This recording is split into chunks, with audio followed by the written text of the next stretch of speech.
Europa ha sido durante el siglo XX el campo de batalla mundial. Es decir, Primera Guerra Mundial, aquella guerra que iba a terminar en poco tiempo y duró lo que duró, con la cantidad de muertos que tuvo, la brutalidad de la guerra de trincheras donde miles y miles de personas morían por conquistar unos metros nada más que se perdían al día siguiente. La Segunda Guerra Mundial, con todos los problemas que todos sabemos, pogromos, campos de concentración, masacres en los campos de batalla, y después la posguerra. Evidentemente, Europa es un continente complejo donde existen distintas nacionalidades, razas, etnias, como ustedes lo quieran llamar. Europa del Este tiene esas complicaciones. Uno de esos lugares, porque nos vamos a centrar en eso, es el caso de Polonia, que desapareció como 3 veces. Recuerden que a Polonia lo llamaban pastel de reyes, y de hecho en todo hubo un libro que escribió un francés, decía esta historia ocurre en Polonia, es decir, en ningún sitio, hasta que fue restituido, pero perdió algún tipo de territorio. Mucho, aparte de ese territorio, la Galicia transcarpática se encuentra ahora en Ucrania. Ucrania no es un país unitario. Ucrania tiene distintas minorías. Tiene polacos, tiene húngaros, una minoría húngara muy importante, y el resto rusos y también ucranianos. Por eso en Ucrania pasa lo que está pasando.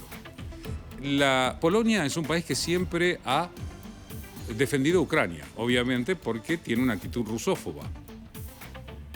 Pero también tiene sus complicaciones con respecto a Ucrania.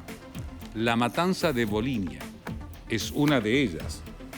Ni hablar de la bronca que le tienen al que para algunos ucranianos es un héroe, que es Stepan Bandera, un nazi que después se puso en contra y terminó en un campo de concentración alemán. Volodymyr Zelensky llegó a Varsovia luego de lo que Polonia llamó un avance en una disputa histórica sobre exhumaciones en tiempos de guerra que se ha mantenido entre los aliados.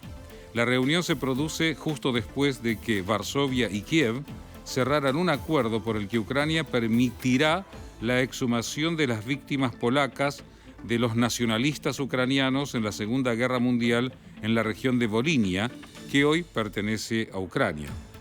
Obviamente se reunió con, ahí lo vemos, con Donald Franciszek Tusk, que es el primer ministro polaco.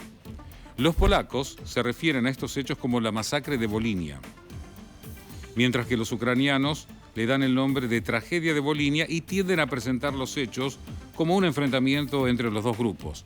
Cuidado, ese es un escollo muy importante entre los dos países y es increíble, pero terminó la Segunda Guerra Mundial y las rencillas y los rencores continúan.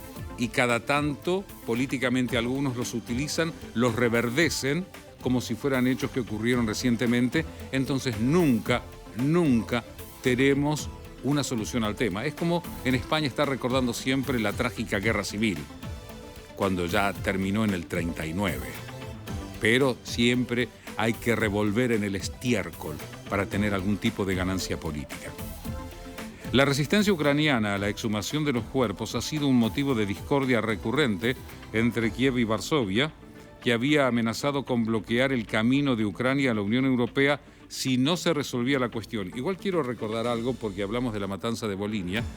Recordemos la matanza de Katyn, donde la crema innata del ejército polaco, hasta los curas, los capellanes, fueron liquidados con un tiro en la nuca. Y esas tumbas las descubrieron los alemanes, los nazis, y dijeron, nosotros no fuimos, y es verdad, no habían sido ellos, habían sido los rusos. Digo, para poner los distintos casos, porque aquí nadie es inocente. Aunque Polonia ha sido uno de los mayores defensores de Ucrania desde el comienzo de la guerra con Rusia en 2022, los lazos entre los vecinos se han tensado durante generaciones por las matanzas de Volinia que tuvieron lugar entre 1943 y 1945. Polonia señala que más de 100.000 polacos fueron asesinados en las masacres perpetradas por los nacionalistas ucranianos. Y los de Stepan Bandera no solamente mataban polacos, mataban judíos también. Miles de ucranianos también murieron en represalias. Polonia exige desde hace tiempo el libre acceso de sus especialistas a los lugares donde se cree que están enterrados los restos de los asesinados para que puedan ser exhumados y celebrados los funerales adecuados. Un diario polaco informó que está previsto que los trabajos de exhumación comiencen en el mes de abril. Igual, quiero recordarles, Ucrania no es un país unificado culturalmente. También tiene minorías húngaras. Recuerden que en algún momento, cuando ese territorio fue tomado por Polonia, de 400 y pico de escuelas de habla ucraniana existían, quedaron 8. Es decir, que se hizo una limpieza cultural. Lo mismo que Kiev intentó hacer en el este de Ucrania, de tradición absolutamente rusa, prohibiendo al ruso. Por eso en Ucrania está pasando, entre otras cosas, las cosas que están pasando. Nada ocurre por casualidad. Seguimos diciendo reitero lo que les dije en la salida anterior. Los pueblos que olvidan la historia están condenados a repetirla. Estamos hablando de un hecho ocurrido durante la Segunda Guerra Mundial.